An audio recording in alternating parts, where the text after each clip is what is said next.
vocal, trying to like John Prine it. You know what I mean? That's Um, a good approach. yeah. Try to John Prine it is a good approach.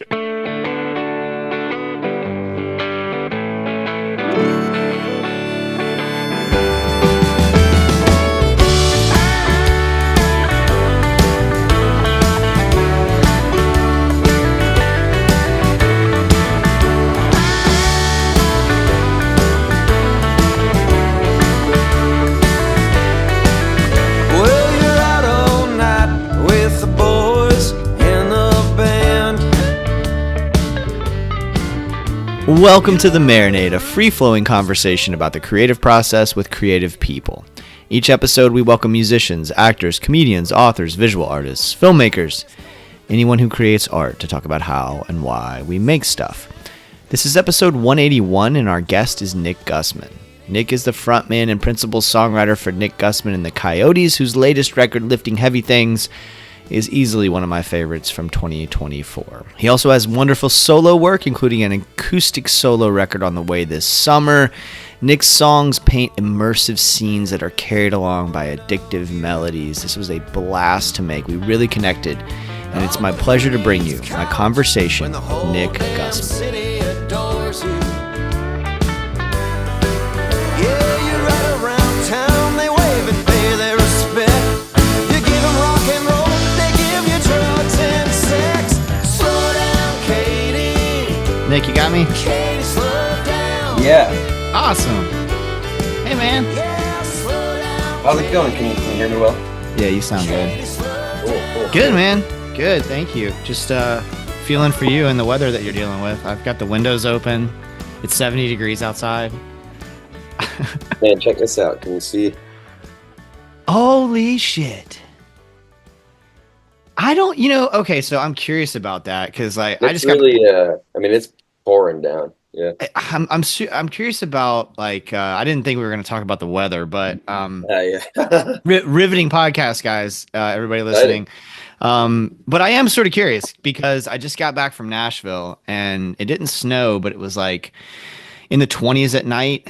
And then during the day, it got up to like the 40s. And in the shade with the wind, I thought my bones were just going to freeze and I was just going to shatter. Especially being used to Florida and then not having like the clothes for it and that kind of thing, But all I wanted to do, and this is what I did, it was great. All I wanted to do was like hunker down and read a book and write in that weather. And that's what I ended up doing because I didn't have anywhere to be and I was on vacation. Oh, And I yeah. was staying with my friends. So we just like got up every morning, had our coffee and read and, journaled and stuff. It was beautiful. That's kick Um, ass. Yeah. but I am Yeah. curious how like that weather impacts your creative process. If you have the same, I'm sure you have to do adult stuff instead of just sitting around reading. But like, I'm curious how that like impacts your creative process. Oh, I'm in that phase. Yeah. I think after we finish up here, I'm gonna do some of that hunkering down because I mean work's canceled tomorrow. Mm-hmm. Um, yeah, everything's kind of canceled tomorrow. So Okay. yeah, I already got like my mic set up and stuff. I'm gonna do some recording here at home and just Nice. sort of dive in. You know. Nice. All right. Yeah. So for you, like the process, are you constantly writing?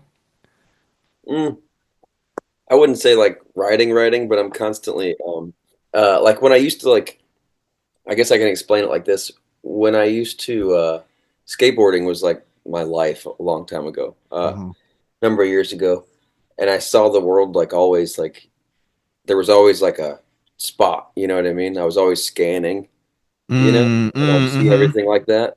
So now I kind of view everything like that. So I'm always taking like mental notes for songs, and I'll Oh, like jot down notes or lines or melodies will come to me sometimes, whether I'm humming. So yeah, there's always like something going on, but I wouldn't say I'm ever always writing a song. That's kind of more like when I have some time to do that. yeah. All right. That's really interesting. How do you carve out that time? Are you somebody who has to like say, okay, like you just mentioned that after this you'll probably sit down and write. Do you have to carve out that time or is it like when the inspiration strikes you find the time? I do both. I Mm, definitely like let it just take me off into the wee hours and Mm-hmm. whatnot. Mm-hmm. That happens a lot, but it's something maybe that maybe I developed it at some point here because I feel like when I used to try to carve out that time, it wouldn't really work out. It would always have to be impulsive. But maybe like I picked up the pattern for it now because now it's like when I do carve out that intentional time, something will get done, you know. So Mm-hmm. so yeah, I mean I do both. I'm gonna do that today and I'll let it just sort of I mean I am sometimes I'll be like I work on old windows and stuff. That's my like day job, you know. Mm-hmm. So I'll be like working through a song at work, listening to a Mm-hmm. recording that I made and kind of spinning my wheels on it all day, just trying to come up with the next line, you know. Ah. Oh, that's great, man. I can't do that because I'm a middle school teacher. So if I have Oh creative shit, ideas during the day, I can jot them in my notebook, but I can't like I have to be so aware of the safety of the kids that for like sure. that I Yeah. can't and teaching them that I can't like have ideas in my head. That's awesome that you've got a day job that allows you both, right? Where you can have the day Oh job to yeah. pay the bills, but also that's I great. get what you're saying, but yeah, like whenever you're doing like mundane tasks, like let's say I'm painting, or Mm, like sanding a bunch that day or something, sanding some wood sashes or something. You can intentionally listen to albums, and mm, you can sit there and as your body kind of does its thing, you kind of have that disconnect, right, between your brain and your hands. yeah. I feel like you can really focus on stuff, you That's know. why I love yard work Mhm. for the Yeah. same reason. Always like when I do yard work, I am constantly listening to a song or listening to a record, and it's the best thing to do to prepare for one of these conversations is to like go out and mow the lawn, put the record on because it's so zen like. I just have to do this. I don't have to think about cutting the grass. I'm just doing the thing, and I've done it a million times. And You know what I did to prepare? I was listening to one of your podcasts a minute oh, ago. cool. Which Yeah. one? The one with Casey. Casey Anderson, Yeah, the most yeah, recent one. I think so. Yeah, cool. Yeah, that one dropped Great. earlier in the week. I hope you enjoyed it. Yeah, it was awesome. Cool. Yeah, Casey's been a really good friend of the show. He was like one of the first fans of the Marinade, which kind of blew my mind because I've been such a fan of his work for a long time. And he sent me a direct message on Twitter right after episode one with BJ Barham dropped, Mhm.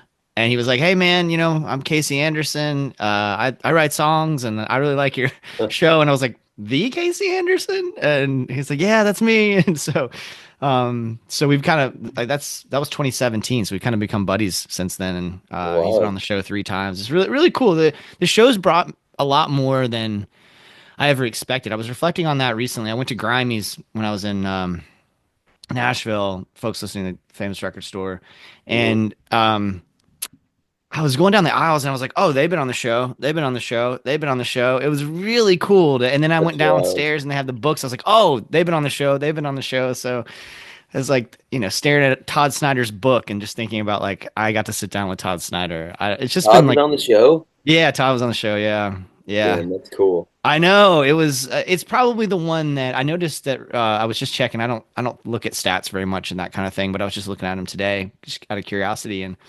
I had 8 downloads of the Todd episode recently. So it's one of those that like people keep coming back to, and Mhm. I I'm often send definitely them gonna to that check that one. out. I didn't know Yeah, that. That's cool. yeah. It was cool, and I got a lot of really good feedback on it. So definitely give it a listen. Yeah, he's a bit definitely a pretty big inspiration, I think. Yeah. Oh, I feel like everybody who writes songs, right? Like if you write Mhm. songs, Todd's got to be up there. I mean, and he learned from the best, He learned from Guy and um, Yeah, he's kind of one of Brian. those pretty still like modern kind of greats, Yeah, that's got it yeah. all figured out. Like, I think I yeah, heard. It seems like I heard you on an interview somewhere, or maybe I read it, just about like your approach to listening to music and how I think the language that you used might have been like that you study music. Is that accurate, or hmm. did I make Oh, that up? you mean like that I literally studied it in school? No, no, no. That like when you listen to music, that you're like mining it for. ideas and sort of I mechanics. definitely do that to a certain degree. It might depend on what mood I'm in. If I'm Mm. just like on New Year's Eve, me and a friend were driving. We listened to like 8 albums, like in full, Uh-huh. on some long drives. It was great. And I Cool. wasn't minding anything at that point. I wasn't studying. Just enjoying. Yeah. And having a good time. But usually when I'm doing that alone listening, and yeah, like you kind of I try to pick up on sort of the tricks in a way, like Mm. if I hear a song that really affects me and it kind of blows me away, I'll try to like kind of reproduce that in a way, like in my next like song, Mm-hmm. um essentially stealing, but like not in a Sure. bad way, I don't think. More so trying to figure out the formula of how they were able to really do something like that. Yeah. Um, it might be a way that they incorporated humor, or Mm. like, or just, sometimes it's even more about the music. Like the groove of a song. I'll try to kind of see if I can do the same thing to a Mm. certain degree, and then Mm-hmm. yeah, and so I'm kind of like learning for sure. Yeah, I love that. And so I want to use that as a jumping off point to kind of talk about some of the songs on your record, which is wonderful, by the way. And thank you so much for leaving a comment on the on my best Yeah, of list. actually I didn't know that it was on your list. I'm like, that's so cool. That's really cool. I need to do a better job of letting people who are on the list know that they're on the list. I know I would want to know if somebody put me on a list like that, but I've just been traveling a lot, which brings me to Tokyo Hotel. I went to your song Tokyo Hotel. I went to Atlanta. I actually went to Little Rock, and on the way back, I took a road trip to see Mike Cooley play a solo show. And on the way back, I stopped in a couple of towns, including Atlanta. I stayed at the Hotel Claremont. And for folks who don't know, the Hotel Claremont is this wacky, really cool place. Underneath it is one of the nation's oldest continuously operated strip clubs. Still And going? yeah, it's not Whoa. affiliated with the hotel, but it's underneath, and like it's supposedly like like one of the dancers has been there since like she's like in her 60s or 70s. She's been there for like Wow, that's yeah, pretty 40 impressive. years or something. Yeah. That's the Um destination. yeah, exactly. Yeah, there's a lot of people. I did not have strip club energy when I was there. I had been Oh, on the road for a while and I was tired. that is The a bart, special energy. right? You got to be in that headspace. And the bartender was like, "Oh, you got to go see it. Just go see it." And I was like, "Honey, I don't have it in me right now. I gotta give me one glass of wine and put me to bed." But this hotel is really wild and like supposedly it's haunted and I could believe that, it's just sort of this, it feels like a throwback to like a film or something. It doesn't feel real, Uh-huh. and it was just a great stay. I had bunk beds in my room. Just everything about it was strange and beautiful. But it made me think. I was listening to your record on that trip, and I was listening specifically while I was at the hotel to your record. And so the Uh-huh. song Tokyo Hotel kind of took on this different meaning for me. And I'm curious if you would just talk a little bit about the story behind that Yeah, song. yeah, sure, yeah. So it was it was wintertime, kind of like, and it was snowing damn near as much as it is here in St. Louis. And I was 20 years old, and my buddy Chris was 21, and we had been wanting to like go to Chicago for a while and ramble around. So this would have been, let's see, this would have been like 18 years ago or something like that, Oh, wow. maybe. Okay. This is a long time ago that the kind of spark for this song happened. It could have been that. Let's see. I can't do the math right now. We're not doing the It's all math. right. We don't need to do math. But this was a while ago. Anyways, we went up there. It was dead of winter. We didn't have a place to stay. We were kind of just doing it on a whim, and uh, we met this guy on the street. His name was Andre, man on the street, really nice guy, and he took us to what he said was the cheapest place in town. The first place was actually called Dana Rooms, and it was more of like a homeless shelter basically. And we walked in there, and we were like, we were just kind of like blown away. We're like, okay, this is, I don't know, Andre, this is a little too much for us. Like it Mhm. was just kind of wild for us at the time, and. Yeah. So he's like, okay, well, I got a better place, the next level up, you know what I mean? And he took us to the Tokyo Hotel, which was the cheapest spot. That was an actual private room, you know. Hmm. And when we walk in, it just blew our minds. There was people lingering about and whatnot. We could tell it was a pretty rough place. And then we paid for a hotel and cash, and there's like a big bulletproof glass in front of the concierge guy, you know.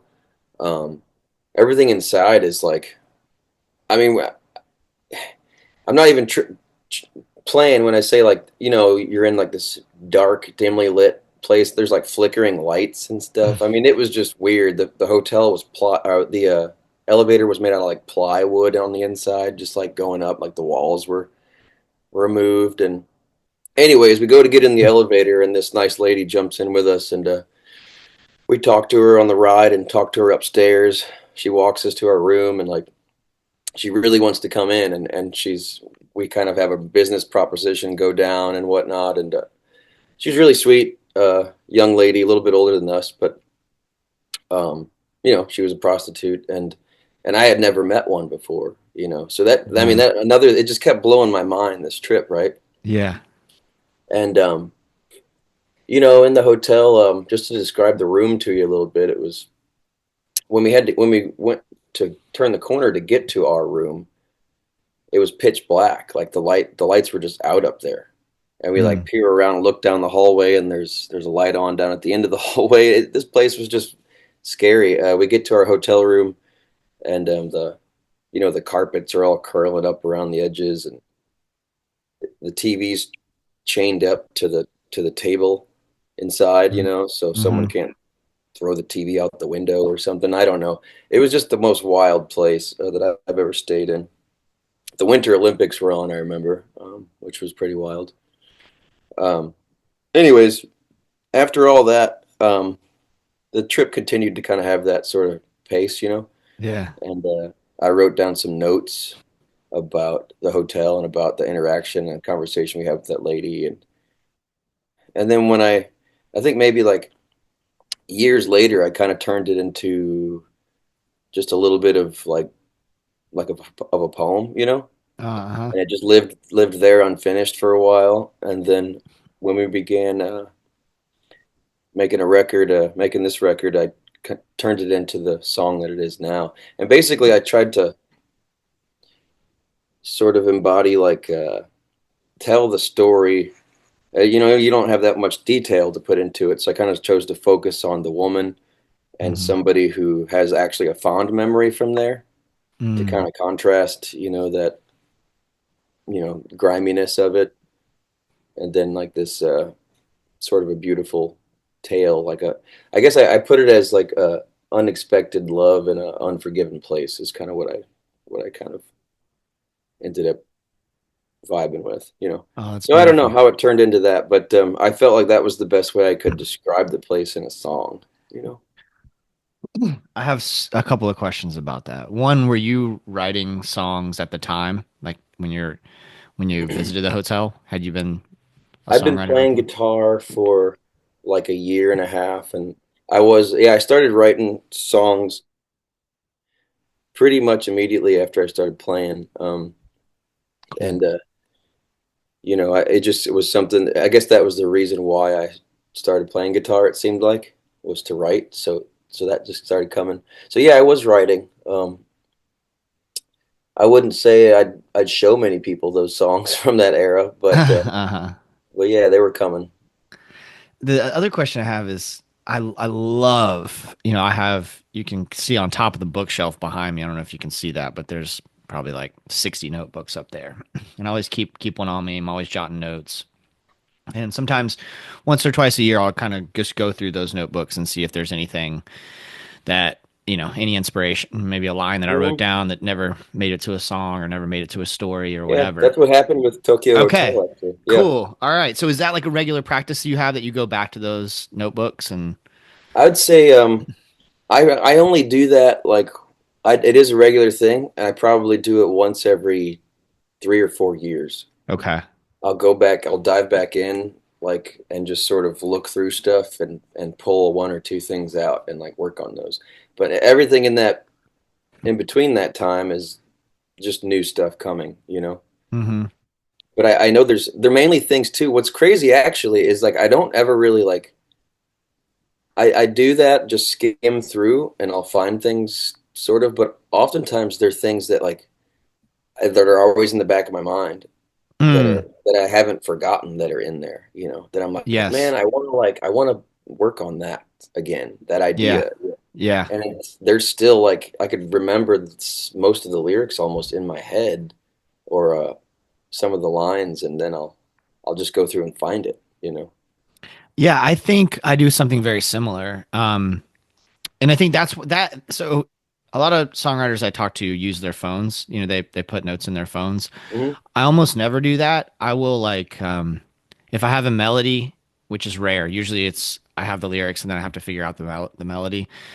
But I'll just I'll record myself playing something or humming something just so I can hear it. But lyrically and thematically, there's something about the tangible writing of it in the notebook that I think makes it Hmm. sticky, like you were talking about.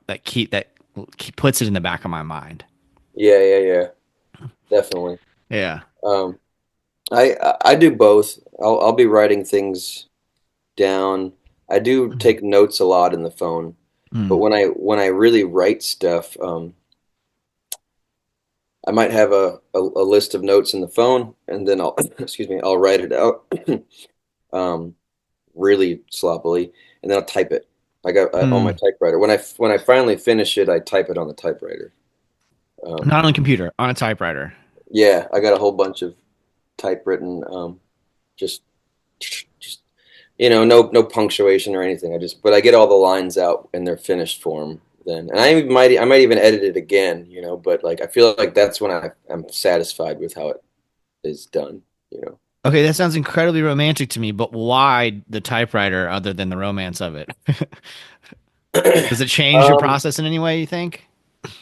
I don't write on the typewriter. Like I don't like Right. creatively write on the typewriter. I just write finished.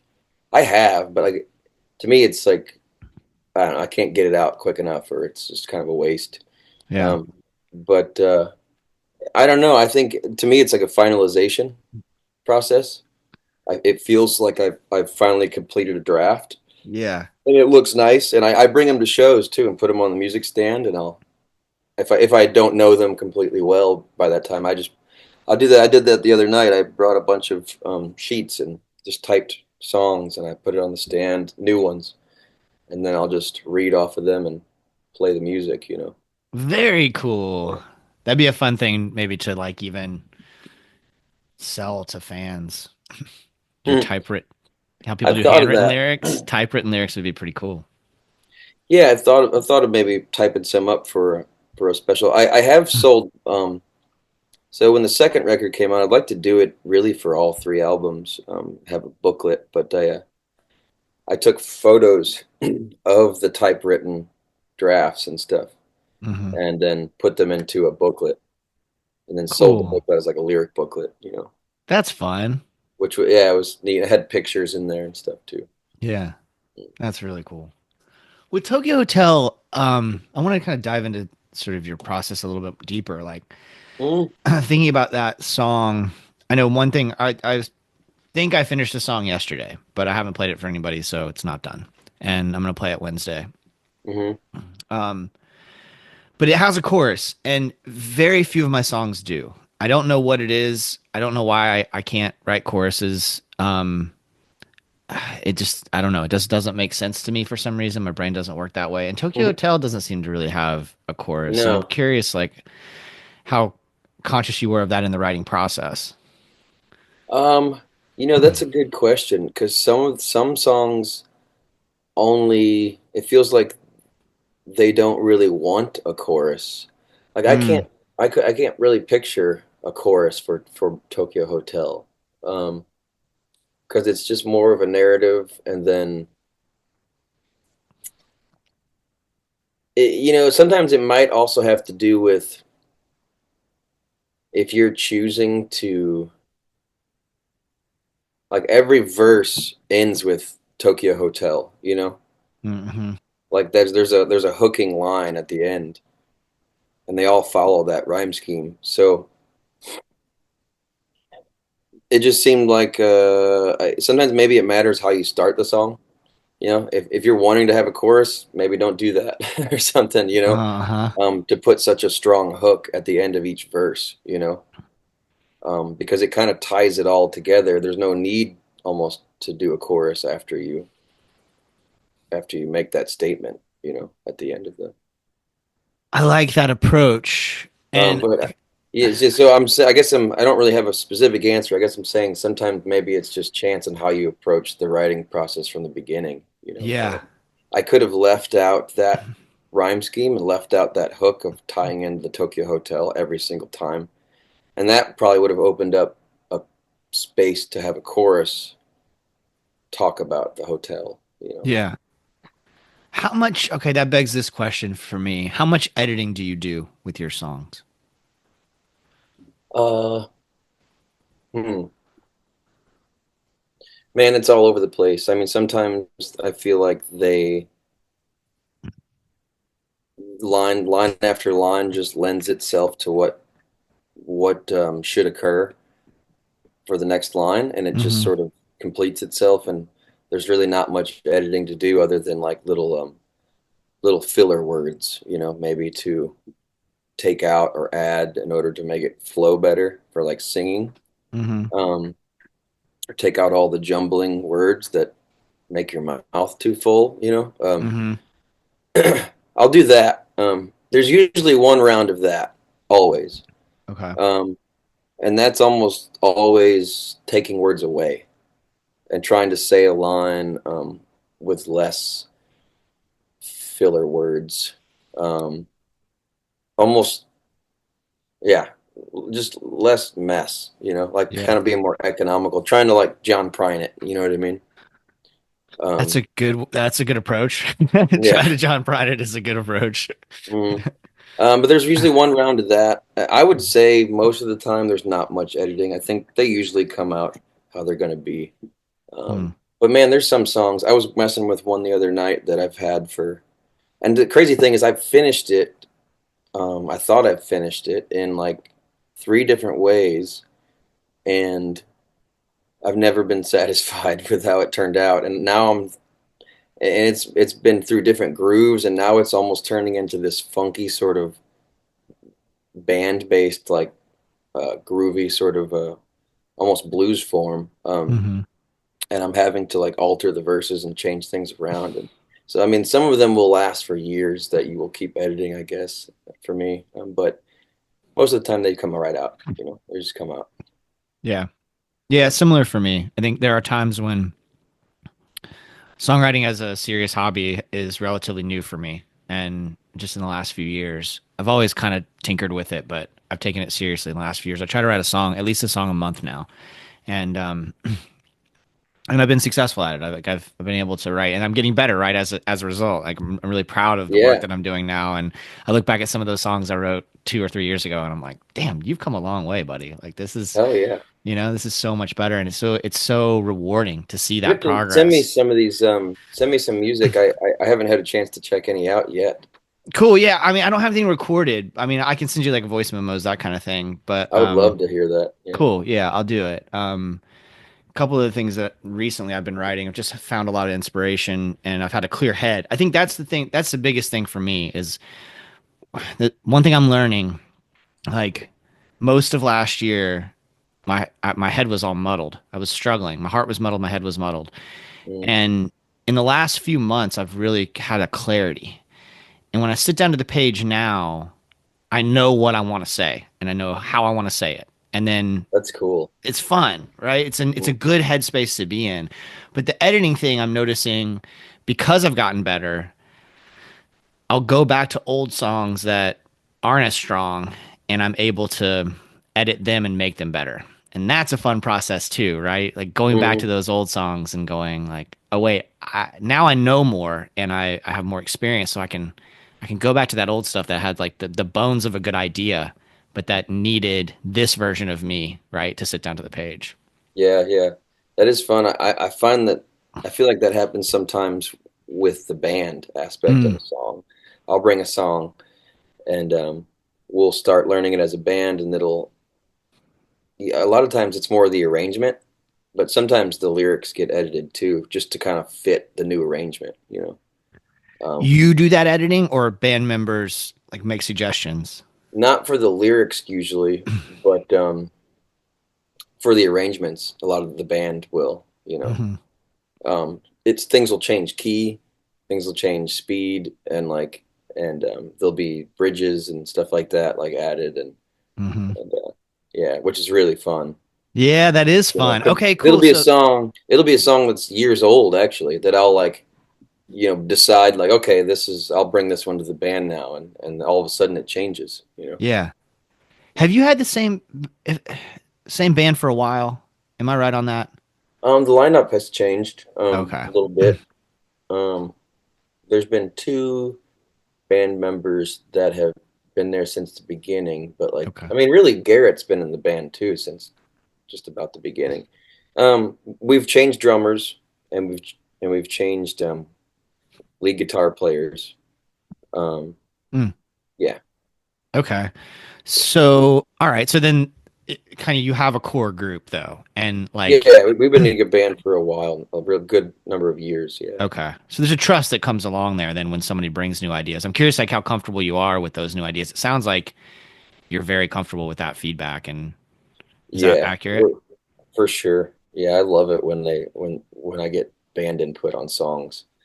Yeah, it's really yeah, I prefer that to happen so that everyone kind of has a attachment to it and I think it's essential to get out of your ego and to ask people for feedback. Like this song that I told you I just finished, I think I just finished.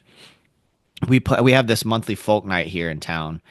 Really cool indie creative community here in Orlando, especially in my neighborhood. A lot of songwriters and visual artists and just damn, I want to come up there. That sounds come down yeah. there. Yeah, you should there's a bunch of cool venues, man. You should come play here or just come hang out. It's a really we've got a cool thing going on, and every second Wednesday of the month, there's a bar right down the street, a couple blocks from where I'm sitting, called Barley and Vine, and we have a folk night every second Wednesday of the month. And the next one's coming up this Wednesday, and we basically it's like a closed mic, I guess is the best way to describe it. So there's a lineup, and usually I kick off the night with a 30-minute or so set, and then we have a couple of kind of like sort of rotating slots, and then my friend Renee, who has a band called the Lady Bits, she plays her band plays, and they're killer. They usually close out the night. But this one, what I'm gonna do, because I've gotten more confident, and I feel more open to feedback. Last time I didn't intend to, but I sort of opened up the floor for feedback on a new song I was working on. And Mhm. it was so cool. There's a bunch of songwriters in the room, but then there's also people who are just there and they gave feedback too. And Huh, like, so this one, I'm going in with the attitude of, all right, here's my new song. Before, like, I'm going to play this for you, and I want you to be thinking about giving me feedback. And so I'm going to like workshop it in the room. that's And cool. it's Yeah, really I've fun, right? never tried that. Like, just learning, because, and I'm not saying this to be modest, this is just true. The people that play at that night are all better than me. So like it's cool because I'm getting the opinions of people who I know are already further on that songwriting journey, right? But it takes getting out of your ego and being comfortable with like I'm not there yet, and that's okay. And somebody else might be able to see this from a different perspective, but it's really freeing also because it's like, oh, I'm growing because I'm getting this feedback and I'm learning from these people. Yeah, damn, that sounds so great. I need to be doing something like that here. I've been trying to come up with an idea of doing something more community like that here around songwriting. I haven't sparked anything off yet, but just some ideas for events, you know. Well, that's the word that we use, right? We're all like we don't have none of us go to church. I'm not like a member of any civic organizations or Mm, anything. Where are we getting community? And because it's so tempting to just be online, and because I have like my little apartment is cozy, I could stay here except to go to work and make money, I could just stay here. I got my dogs right here. I got my Uh, books and my records, and and I can connect with people like this. I can connect with people, through socials. It would be tempting to just stay, but that community is the word, man. That is the thing that we're fostering there, and so that's cool that you're inspired. I would encourage you to follow that because it's been such good medicine, yeah, such good medicine. that sounds great, man. Yeah. So going back to the record, I think about a song like "Slow Down, Katie," which I fucking love. That's And been the most popular one we've noticed really, as yeah, far as it's streaming goes, and that's like ah, sorry to interrupt you. When we did our mm-mm, album release show, we were like there was a bunch of shares on Instagram and stories and whatnot, mhm. and we were like it was like like 20 videos or something, and like I don't know 14, 15 of them were all of Slow Down Katie. Yeah. We were like, damn, everybody likes this one. Well, it's an instant banger. It's one of those like sing along kind of feeling Hmm. songs Yeah, that yeah, I'd see you that. know. Yeah. But that feels like it's more of a composite of a character, whereas something like American Dream feels more topical. Mhm. And I'm interested in that. Like when you're writing, a- are you more comfortable writing characters? Are you more comfortable writing something more topical?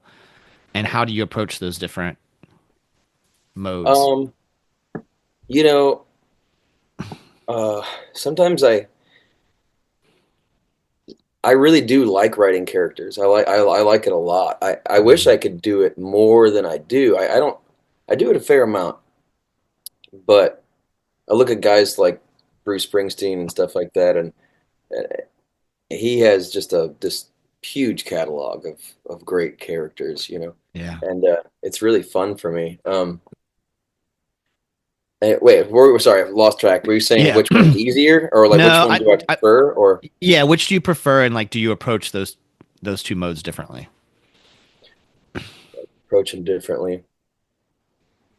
I must approach them differently with a different mindset. I definitely maybe approach the character things with more fantasy, you Mm, know? mm-hmm. Mm-hmm. Um, and if I'm writing something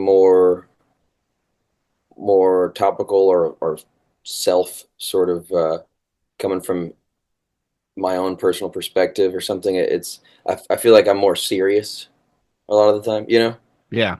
Yeah. for sure. But then you might have a song like so off my first album. I think one of my favorites that I've written is called "The Ballad of John Wilson." It's on my very first album, and it's a character song, um, but it's also very topical at the same time. It's real serious, and Hmm. you should give that one a listen. I think you'll like it a lot. Yeah, I'll check it out. Yeah. Mm. Um, okay, you just said serious twice. Are you like as a person, just Nick the person, not Nick the Mm. songwriter? Are you a more serious-minded person? Huh. I, Are you silly? Like what? oh man, I definitely am goofy and silly as fuck, but I don't know. I definitely I ride that line. Like I'm Mm, also a very um, serious person too. At the same yeah. time, I don't know. Both. I'm a mixture of both. Mm, mm-hmm. Sometimes if I go see music, maybe it depends on who I'm with or something. But maybe if I'm with a lady or something, I'll be like dancing and goofing off or something. But then there's times I go see bands and I'm just like serious, just staring, just like trying to just learn stuff and really focus on the event, and it's Mm-hmm. not joking around, not talking, Yeah. even like a just a local band or something. Yeah. I love that. That's a good way to be. I think I have been accused of being pretty serious, and Mm. I'm sort of working on that, of like because I can be really silly and have a lot of fun. But I think it just comes down to like my existential dread keeps me really serious. Sure, yeah, I understand what you're saying. I definitely have that brain where it's hard to shut off, like almost like you always feel like you're wasting time or something. Like you always Yeah. feel like you should be like if you're at home, it's like well, maybe I shouldn't watch this funny show and just entertain myself. Maybe I should be learning something or trying to write something or, you know. Dude, it's my one resolution is I'm gonna set aside one day a week to have no agenda. To That's like I'm good. Yeah. right? Like no agenda. One day a week. I don't have kids. I don't have to like I don't have a partner. I don't have to be like accountable to anybody right now except me. And so I'm holding myself to one day a week just fucking off. Hmm. Like Do watch you that do a silly lot of show. do you do a lot of intentional like listening? Yes. You must Yes. for the show, obviously. Yes. Yeah. Yeah. Yeah. I just find Um that really great for that kind of time, you know. yes. Just like walks too. I go on a lot of walks lately. That's like my big thing, you Dude, know. putting on an album and going for a walk is one of my favorite things to do. Yeah. And pretty much anytime I'm getting ready for a podcast conversation, I put the headphones on and I go for a walk and I don't stop till I listen to the whole album. I did that with yours. Nice. And it gave and gave, man. I mean, what a fantastic record. Like Man, just I'm so glad you dug it. yes, I dug it from the first listen and I listen to a lot of music. I get pitched a lot. Plus I have my own passions. I have a ridiculous vinyl collection that's Right. growing into an addiction. And, I just bought four more records in Nashville. But so I listen to a lot. And so it takes a lot to stand out to me. You saw my list. Like there's some heavyweights on that Yeah. list. And I you're was I on was there. stoked to be on there. I was looking and I was like, cool, cool, cool. And I was like, oh shit. That's great, man. Yeah, well deserved. What did you pick up from the record store? One I that was got, yeah, I got Graham Sharp's solo record, Graham from Steep Canyon Rangers. never I heard of didn't it. realize he had a solo project. Um, and I just saw them at Orange Blossom Review recently here in Lake Wales, Florida. And he's been on the podcast. Um, Came out a couple years ago. Dude, it's killer. I can't remember the name of it off the top of my head. I'll have to But check it. I've never heard of him. So yeah, check out Steep Canyon Rangers too if you haven't listened to them. They're Grammy winners, bluegrass band. They're Steve mhm. Martin's backing band when he tours and when he makes Nice. records. Um, and then I went to Third Man Records and when I was in Nashville, my first time going, and I picked up Blitz and Trappers live at Third Man. Love them. Been a fan for a long time. Actually had Eric Early on the show years ago, but the recording, this was a phoner, and the recording at like 15 minutes in, his vocal cuts out, and you can just hear me asking questions and responding. Damn. Such a bummer.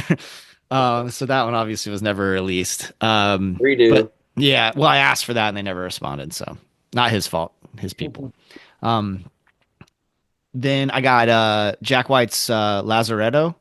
That's one that I've wanted for a while and hadn't picked up. And then finally, I picked up Fortune Favors the Bold 49 Winchester. Isaac Gibson's been on the show, and that would be a cool. You guys, that would be a cool bill. Yeah. You and your band with those guys They would came here be. not that long ago. That would have been rad. Yeah, I ended up last year at Bonnaroo. I covered Bonnaroo the last couple years, and I'll go back every time they'll have me. But I ended up camping next to the rest of the band. Isaac wasn't there, but Sick. ended up camping like right next to 49 Winchester, which was fun.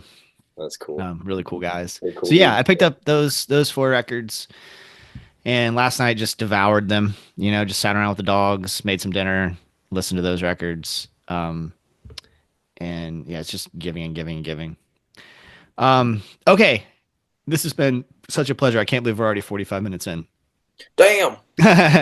We usually end on what you're getting down on. So the art that has you inspired at the moment, a book you're reading, or music you're listening to. I don't know, TV show.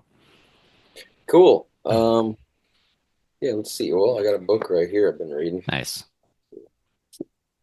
I got to finish the other couple short stories in here, but there's one story in here. So this is George Saunders, Cool. in the Pond in the Rain, Yep.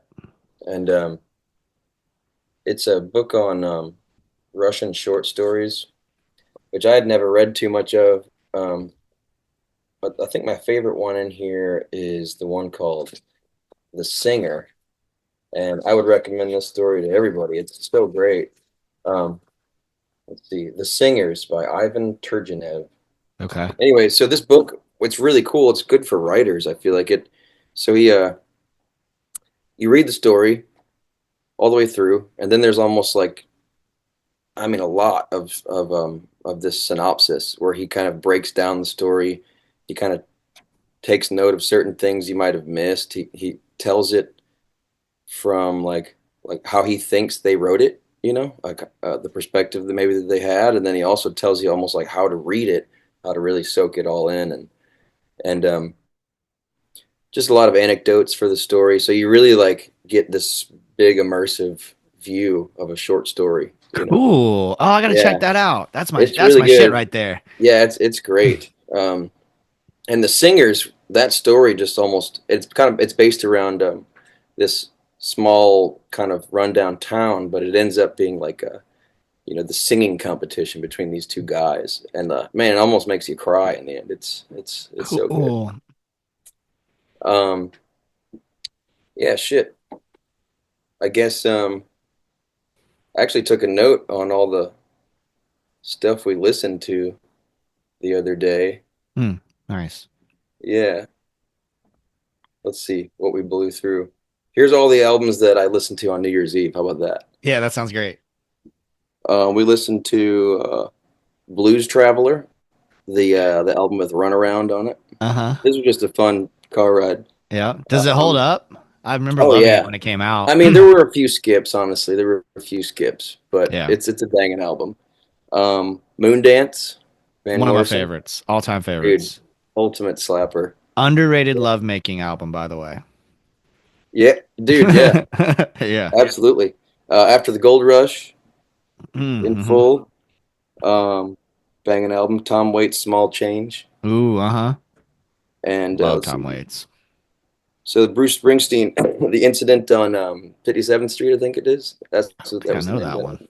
It's one with Rosalita on it, and Uh-huh. Wild Billy's Circus Story, which is one of my favorite songs. It's I still incre want to write a song like that. it's unbelievable how good he is and how he's been good for so long and there aren't And bad his records. trajectory of, yeah, Yeah. it's super wild. Yeah. That has uh, I love the tuba in that song too, or like Mm, sousaphone kind of for the bass at parts, which is mm, I want to do that one day. I want to steal cool. that. Uh-huh. Man, you should check out this. We also listened to this one in full. There's a band in town. Actually, okay, they're not a band anymore, but the singer is still doing his thing. Nate, he lives below me here, but we listened to his album, "The Fringe" by the Native Sons.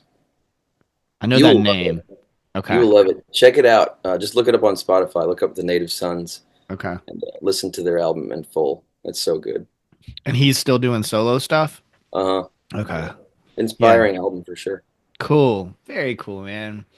Dude, this has been such a pleasure. I'm grateful I got to connect with you and you gave me a little homework, which is always a pleasure, which is always exciting. I love that. Hey, I'm give me some excited. too. Send some of those tracks. Yeah, I will. I'll send you some stuff. Yeah, I'm really motivated right now. I've been doing a lot of podcast work. My good friend Jordan Foley and I have started a show. You should check out his work too. He's a great songwriter. Jordan Foley in the Wheelhouse. The the podcast that we started, Life's Greatest Hits, a vinyl swap. He's kind of lit a fire under me. He's one of those guys that like, I saw that. I want to listen to that too. yeah, check it out, man. We're having a lot of fun. The response has been really good. Um, and I think we have a great dynamic. And one of the things that's so great about him is his fire for making things and his discipline. Like that's one of the things that, because these things are my hobby, and I take them seriously. I take the podcast seriously. I take my songwriting seriously. I do my research. I make sure I'm ready. But at the same time, it's a hobby. It's not like it's paying the bills. So Mhm. um, he has kind of like shifted my mindset. He's like, okay, cool. Why can't you also make money off of your hobby that you love? And I'm like, because my brain doesn't work that way. I don't think like, Yeah. how am I going to monetize something? And he's really good about it. He's like, you can be creative and make money. That's like, it's hard, but you know, you have to shift your mindset. And so that's been something I've been working on lately is shifting my mindset to go like, it's not going to corrupt my art to also try to make some money off of it because I'm going to keep doing the work at a high level, right? Hmm. So, Very, very cool. yeah. Yeah, I should mention too, since I know we're talking about the band album, but I have a solo acoustic album that's pretty much done. Sweet. I may Okay. add a song to it still. I've been thinking about taking one off, putting one on that I think would be better, but it's all done really. And that's gonna come out next year, I think in June. Oh, I'm great. sorry, Okay. this This year year? in June. Yeah. Yeah. Dude, that's Um, awesome. Are you going to tour that? I am.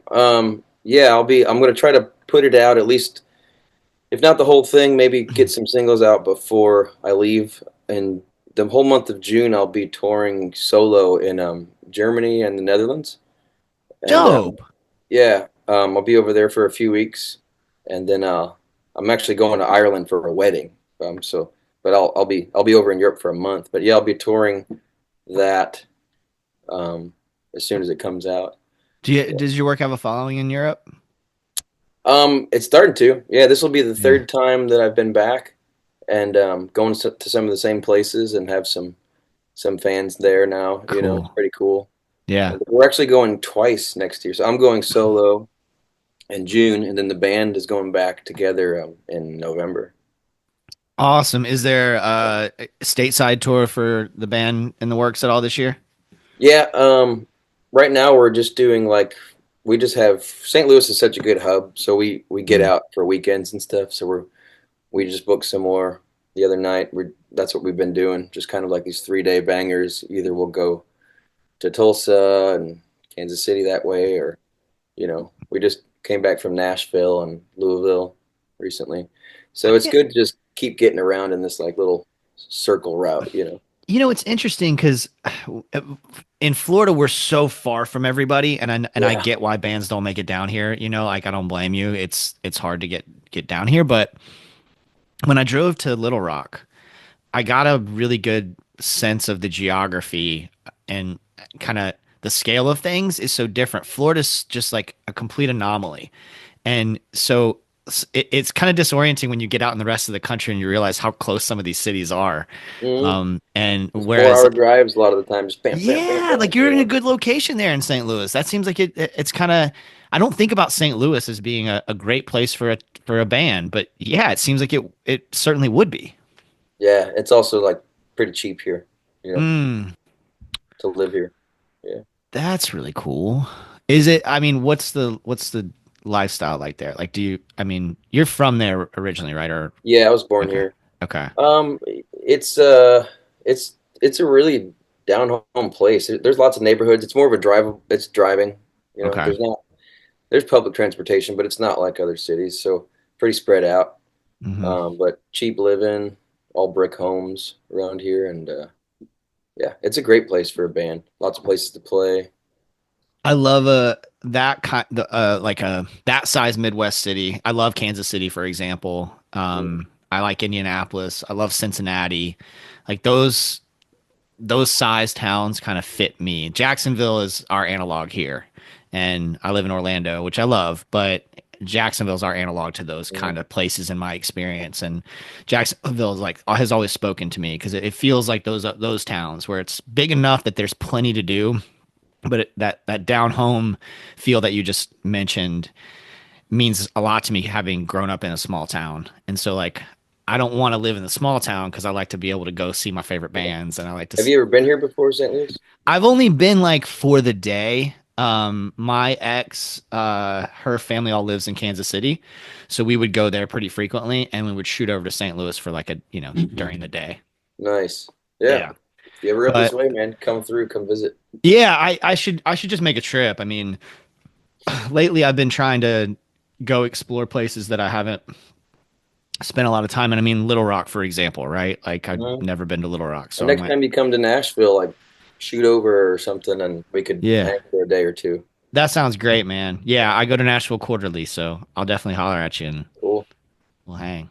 Man, thank you again. It's such a pleasure. Thank you Thank so you. much. This was so great, man. Really Good. great talking about the album and learning more about you, and then just this day. You know what I mean? It's just like Yeah, so. I hate to rub it in, dude, but I'm gonna take the dogs for a walk right now. And You're not rubbing nothing, and I'm gonna walk up to the park and nice. take pictures of geese and shit. You know. Hell yeah, hell yeah. That sounds great. All right, Nick, man, such a pleasure connecting with you. Thank you. Have a great rest of your You day. too. Send me those tracks, man. Thank you. Will do. All right, bud. Bye. Nick Gusman, y'all. Thank you so much, Nick. Thank all of you for listening. Nick Gusman and the Coyotes for all things Nick Gusman. MarinadePodcast.com for all things the Marinade. Follow us on the socials, y'all. Subscribe and give a 5-star rating on your podcast app. Tell a friend about the show. These are all free ways to support the Marinade. Go do that while you're listening, please. It makes a big difference for us and costs so little of your time and energy. Also, follow Life's Greatest Hits on Instagram. Follow us on Blue Sky. Follow us on Twitter, so you can, and on your podcast app, so you can get updates about my show with my dear friend Jordan Foley. I'm so grateful to have a friend who works as hard as Jordan does, and we're doing big things, y'all. We're now 6 episodes deep. We have our special superlatives episodes that is out now. Just having a blast, and I think it's pretty damn good. Make sure to spread the word. Check out my personal year in superlatives list as well. There's a lot of content over on marinadepodcast.com. I just wrote a review of The Barn by Wright Thompson. I've been reading just a ton, and I'm motivated. I'm always fired up, I guess, about making things, but especially so now. We're working hard. We want to expand this Marinade Media thing and bring you more stories. And so thank you for listening and spreading the word. If you really like what we're doing, please consider joining our Patreon community. Y'all, just $2 a month. I talk about the moments that shape my creative life, provide a window into the process of making the Marinade, give you bonus episodes and writings and updates. You'll be the first to hear about things.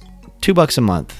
If you can spare more than that, cool. But also, it's that cheap. So you can try a free trial of Patreon to see if you like it. No pressure. Try it for 7 days. Set a reminder on your phone in case you want to cancel. Keep going if you dig it. It's pretty simple.